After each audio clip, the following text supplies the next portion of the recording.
Novel എഴുതി കഴിഞ്ഞ് കഴിഞ്ഞാൽ അത് ഭാഷാപരമായിട്ട് അതിൻ്റെ സൗന്ദര്യം നഷ്ടപ്പെടുമോ, കൂടുതൽ വിശദീകരിക്കും തോറും കുഴപ്പമാകുമോ എന്നൊക്കെയുള്ളൊരു പേടിയുണ്ട്. അതിലൊരു കഥാപാത്രത്തെയാണ് ഞാനവിടെ ദിമിത്രി എന്ന പേരിൽ, ഡി കാട്ടൂർക്കടവ് എന്ന പേരിൽ കണ്ടെത്തിയത്. അപ്പോൾ ഇവർ തമ്മിൽ വിവാഹം കഴിച്ചു, പക്ഷേ അവർ തമ്മിൽ യോജിച്ചു പോകാൻ കഴിഞ്ഞില്ല. അതിലുണ്ടാവുന്ന മകൻ എന്നുള്ള നിലയിൽ അദ്ദേഹം അനുഭവിക്കുന്ന ജാതിപരമായ അവഗണനകൾ മാത്രം.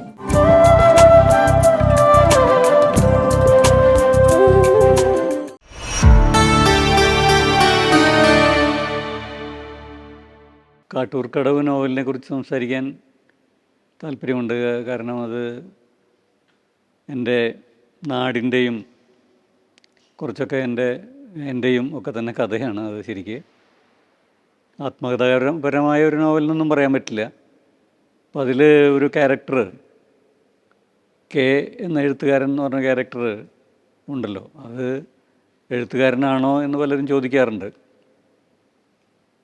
എഴുത്തുകാരൻ്റെ ആത്മാംശമില്ലാത്ത കഥാപാത്രങ്ങൾ ഒരു കൃതിയിലും ഉണ്ടാവില്ല. പക്ഷേ ഇതിൽ കുറച്ച് കൂടുതലുണ്ടായിരിക്കാം. പക്ഷേ അങ്ങനെ പരിപൂർണമായി എഴുത്തുകാരനെന്ന് പറയാൻ കഴിയില്ല, പറയേണ്ട കാര്യമില്ല. ഇപ്പോൾ അതേ ഞാൻ എന്ന് പറയുന്നത് ഒരു വ്യക്തി മാത്രമല്ലല്ലോ. കുറേ എന്നെപ്പോലെ നിരവധി ആൾക്കാരുണ്ടാവും. എന്നെ സൃഷ്ടിച്ചതുപോലുള്ള ഒരു കാലം സൃഷ്ടിച്ച മറ്റാൾക്കാരുണ്ടാവും. അപ്പോൾ അവരെയൊക്കെ ഈ കഥാപാത്രത്തിലേക്ക് കൂട്ടിച്ചേർത്തിട്ടുണ്ട്. അതോടൊപ്പം എന്നെയും കൂട്ടിച്ചേർത്തിട്ടുണ്ട്. അങ്ങനെയാണ് ആ കഥാപാത്രം വരുന്നത്. ഈ നോവലിലേക്കുള്ള വഴി എന്താണെന്ന് ചോദിച്ചാൽ, കുറേ കാലങ്ങളായിട്ട് ഞാനിങ്ങനെ ഒരു കൃതി എഴുതണം എന്ന് വിചാരിച്ചിരുന്നു. ഇപ്പോൾ എഴുതി വന്ന രൂപത്തിലല്ല. സ്വാഭാവികമായിട്ടും എഴുത്ത് തുടങ്ങിക്കഴിഞ്ഞ് കഴിഞ്ഞാൽ പിന്നെ നമ്മൾ അതിൻ്റെ വഴിക്ക് അങ്ങോട്ട് പോകും. പക്ഷേ അത് എഴുതാനായിട്ട് നമ്മളെ പ്രചോദിപ്പിക്കുന്ന ചില കാര്യങ്ങളുണ്ട്. അതിലേറ്റവും പ്രധാനം എൻ്റെ നാട് തന്നെയാണ്. ഇപ്പോൾ കാട്ടൂർക്കടവ് എന്ന് പറയുന്ന പ്രദേശം, കാട്ടൂർ എന്നാണ് അതിൻ്റെ ഔദ്യോഗികമായിട്ടുള്ള നാമം. ഒരു പഞ്ചായത്താണ്, ഒരു വില്ലേജാണ്. അവിടെ കാട്ടൂർക്കടവ് എന്ന് പറഞ്ഞിട്ടുള്ള ഒരു സ്ഥലമുണ്ട്. അത് ഇരിഞ്ഞാലക്കുടയ്ക്ക് അടുത്തുള്ള ഒരു ഗ്രാമമാണ്. പഴയ കൊച്ചി രാജ്യത്തിൻ്റെ ഒരു അതിർത്തിയാണെന്ന് പറയാം. തൊട്ടപ്പുറത്ത് ബ്രിട്ടീഷ് മലബാറാണ്, പഴയ ബ്രിട്ടീഷ് മലബാറാണ്. കനോലി കനാലിന് ഒരു ഭാഗത്ത് കനോലി കനാലും ഒരു ഭാഗത്ത് കരുവന്നൂർ പുഴയൊക്കെയുള്ള ഒരു ഗ്രാമം. ഈ കനോലി കനാലിൻ്റെ കരയിൽ വളരെ അങ്ങാടികളുണ്ട്. പ്രത്യേകിച്ചും ഈ കേരോൽപ്പന്നങ്ങൾ കയറ്റുമതി ചെയ്യാനും നിത്യവ്യവസായങ്ങൾ ഇറക്കുമതി ചെയ്യാനൊക്കെ വേണ്ടിയിട്ടുള്ള പഴയകാലത്തെ ബോട്ട് ഗതാഗതത്തിൻ്റെ ഭാഗമായിട്ടാണ് ഈ അങ്ങാടികളൊക്കെ രൂപപ്പെട്ടിട്ടുള്ളത്. അതിലൊരു അങ്ങാടിയാണ് ഈ കാട്ടൂർക്കടവ് എന്ന് പറയുന്നത്. കണ്ടശാങ്കടവ്, മുറ്റിച്ചൂർക്കടവ്, അങ്ങനെ പറഞ്ഞിട്ടുള്ള അവിടെയൊക്കെ അങ്ങാടികളുണ്ട്. അതിലൊരങ്ങാടിയാണിത്. അപ്പോൾ അങ്ങാടി അത് അവിടെ അതിൻ്റെ ഒരു പ്രത്യേകത, തൊട്ടപ്പുറത്ത് മലബാറും ഇപ്പുറത്ത് പഴയ കൊച്ചി രാജ്യമൊക്കെ ആയത് കാരണം ചില ചരിത്രത്തിന് ചില കൗതുകങ്ങളുണ്ട്. അപ്പോൾ എൻ്റെ നാടിൻ്റെ ഒരു കൗതുകം ചിത്രീകരിക്കണം എന്നുള്ള എനിക്കൊരു ആഗ്രഹം ഉണ്ടായിരുന്നു. പിന്നെ എൻ്റെ മെറ്റീരിയൽ എന്ന് പറഞ്ഞു കഴിഞ്ഞാൽ എല്ലായ്പ്പോഴും എൻ്റെ നാടും ഞാൻ ജീവിച്ച പ്രദേശങ്ങളൊക്കെയാണ്. എൻ്റെ സമകാലികരായിട്ടുള്ള സുഹൃത്തുക്കളും സഹപാഠികളൊക്കെ ഒട്ടുമിക്ക പേരും അന്ന് പ്രവാസികളായിട്ട് പോയിട്ടുള്ള ആൾക്കാരാണ്. പക്ഷേ എന്തുകൊണ്ടോ എനിക്കത് അങ്ങനെ ഒരു ഭാഗ്യമോ നിർഭാഗ്യമോ ഉണ്ടായില്ല. നാട്ടിൽ തന്നെ കഴിയേണ്ടി വന്നു. ഇവിടെ തന്നെ ജോലി ചെയ്തു, നാട്ടിൽ തന്നെ ജീവിച്ചു, ഇപ്പോഴും അവിടെ തന്നെ ജീവിക്കുന്നു. അപ്പോൾ എൻ്റെ അനുഭവങ്ങൾ, ആ ഒരു അർത്ഥത്തിൽ എൻ്റെ അനുഭവങ്ങൾക്ക് പരിമിതിയുണ്ട്. പക്ഷേ കുറേ കൂടി സൂക്ഷ്മമായി നാടിനെയും അതിൻ്റെ ചരിത്രത്തെയും അതുപോലുള്ള സംഗതികളെയൊക്കെ തന്നെ ലോകത്തിൻ്റെ വെളിച്ചത്തിൽ തന്നെ കാണാനുള്ള ഒരു താല്പര്യം എനിക്ക് എപ്പോഴും ഉണ്ടായിരുന്നു. അത് ഞാൻ നിലനിർത്തിയിരുന്നു. അപ്പോൾ അത് ബന്ധപ്പെട്ടൊരു നോവൽ എഴുതുന്ന ആഗ്രഹം ഉണ്ടായിരുന്നു.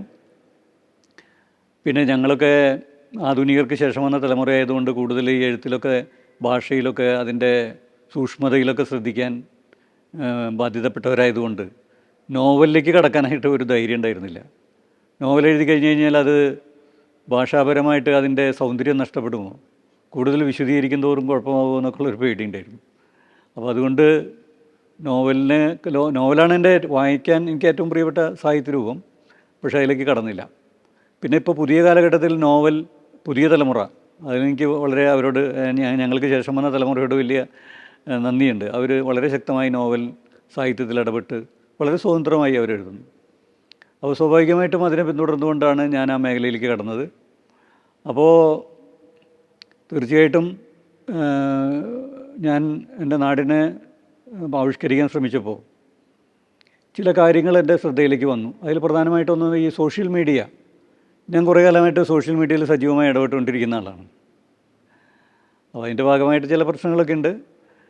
അപ്പോൾ സോഷ്യൽ മീഡിയയിൽ ഒരു പ്രത്യേക തലമുറയാണ്, ഒരു പ്രത്യേക മനസ്ഥിതിയാണ് അവിടെ മലയാളി പുലർത്തുന്നത്, സോഷ്യൽ മീഡിയയിൽ പുലർത്തുന്നത്. ഒരുപക്ഷെ നമ്മൾക്ക് പുറത്ത് ഒന്നും പറയാൻ പറ്റാത്ത കാര്യങ്ങളാണ്, അല്ലെങ്കിൽ പുറത്ത് പറയാൻ പറ്റാത്ത ഭാഷയാണ് മലയാളി സോഷ്യൽ മീഡിയ ഉപയോഗിക്കുന്നത്. എല്ലാവരും നമ്മൾ വിചാരിക്കും സോഷ്യൽ മീഡിയയിൽ വന്നിട്ട് വളരെ മോശം പരാമർശങ്ങൾ നടത്തുകയും തെറിയുകയൊക്കെ ചെയ്യുന്ന ആൾക്കാർ വളരെ വിദ്യാഭ്യാസം കുറഞ്ഞവരോ സമൂഹത്തിലെ പിന്നാക്കം നിൽക്കുന്ന ആൾക്കാരോ ആണെന്ന് വിചാരിക്കുന്നത്. അത് ശരിയല്ല. അവരെയൊക്കെ ഓരോരുത്തരെയും വ്യക്തിപരമായി പിടിച്ചു കഴിഞ്ഞാൽ സമൂഹത്തിൽ വളരെ മാന്യന്മാരായിട്ടുള്ളവരും നല്ല വിദ്യാഭ്യാസമുള്ളവരായിട്ടുള്ള ആൾക്കാരാണ്. പക്ഷേ സോഷ്യൽ മീഡിയയിലേക്ക് കിടക്കുമ്പോൾ അവർ ഒരു പ്രത്യേക രീതിയിൽ വരുന്നുണ്ട്. അപ്പോൾ അതിൽ ചില കഥാപാത്രങ്ങളെ സൂക്ഷ്മമായിട്ട്, അല്ലെങ്കിൽ അതിൽ ചില വ്യക്തികളെ സൂക്ഷ്മമായിട്ട് നിരീക്ഷിച്ചപ്പോൾ അവരെ പഠിക്കാൻ ശ്രമിച്ചു. അതിൻ്റെ ഭാഗമായിട്ട് അതിൻ്റെ പിന്നിലുള്ള കേരളത്തിൻ്റെ സാംസ്കാരിക ചരിത്രം, സാമൂഹ്യ ചരിത്രം, ആ സാമൂഹ്യ ചരിത്രത്തിൻ്റെ സാംസ്കാരിക ചരിത്രത്തിൻ്റെയൊക്കെ ഒരു ബാക്കിയാണല്ലോ അവർ. അപ്പോൾ അതിലൊരു കഥാപാത്രത്തെയാണ് ഞാനവിടെ ദിമിത്രി എന്ന പേരിൽ, ഡി കാട്ടൂർക്കടവ് എന്ന പേരിൽ കണ്ടെത്തിയത്. അപ്പോൾ അയാളും കെ എന്ന എഴുത്തുകാരനും തമ്മിൽ സോഷ്യൽ മീഡിയയിൽ നടക്കുന്ന രൂക്ഷമായ സംഘടനകളുടെയും വാദപ്രതിവാദങ്ങളുടെയും ഒക്കെ പശ്ചാത്തലത്തിൽ ഈ രണ്ട് കഥാപാത്രങ്ങളെയും അപഗ്രഥിക്കുകയും വിലയിരുത്തുകയും ഒക്കെ ചെയ്യുകയാണ് ചെയ്യുന്നത്. കഥ പറയുന്ന അല്ലെങ്കിൽ അവിടെ എഴുത്തുകാരനായിട്ട് നിൽക്കുന്ന കെ എന്ന് പറയുന്ന ആളെ മഹത്വവൽക്കരിക്കാനോ ഈ അതിൻ്റെ എതിരാളിയായിട്ട് അപ്പുറത്ത് നിൽക്കുന്ന ദിമിത്രിയെ അങ്ങേയറ്റം മോശക്കാരനാകാനൊന്നും ഞാൻ ശ്രമിച്ചിട്ടില്ല. മാത്രമല്ല ദിമിത്രി, പല ആൾക്കാരും നോവൽ വായിച്ചിട്ട് ദിമിത്രി അവർക്ക് വളരെ പ്രിയപ്പെട്ട ഒരു കഥാപാത്രമായി മാറി. അയാൾ നോവലിലുടനീളം ഒരു പ്രതിനായക സ്വഭാവത്തോടു കൂടിയാണ് ഇടപെടുന്നത്. അയാളുടെ വാക്കുകളൊക്കെ കുറച്ച് മോശമാണ്. മാത്രമല്ല കെയെ അപേക്ഷിച്ച് അയാൾ രണ്ടുപേരും ഒരു ഡിപ്പാർട്ട്മെൻറ്റിൽ ജോലി ചെയ്യുന്നത്. കെ കൈക്കൂലി വാങ്ങുന്നില്ല, ദിമിത്രി കൈക്കൂലി വാങ്ങുന്നു, അയാൾ ജയിലിൽ പോകുന്നു. അങ്ങനെയൊക്കെ ആണെങ്കിൽ പോലും അയാളെയാണ് വായനക്കാർക്ക് ഇഷ്ടമാവുന്ന ഒരു രീതി ഉണ്ടായിട്ടുള്ളത്. കാരണം എന്ന് വെച്ച് കഴിഞ്ഞാൽ അത് കേരളീയ നവോത്ഥാനത്തിൻ്റെയും സാമൂഹ്യ പരിവർത്തനങ്ങളുടെയും ഒരു സൃഷ്ടിയാണ് അയാൾ.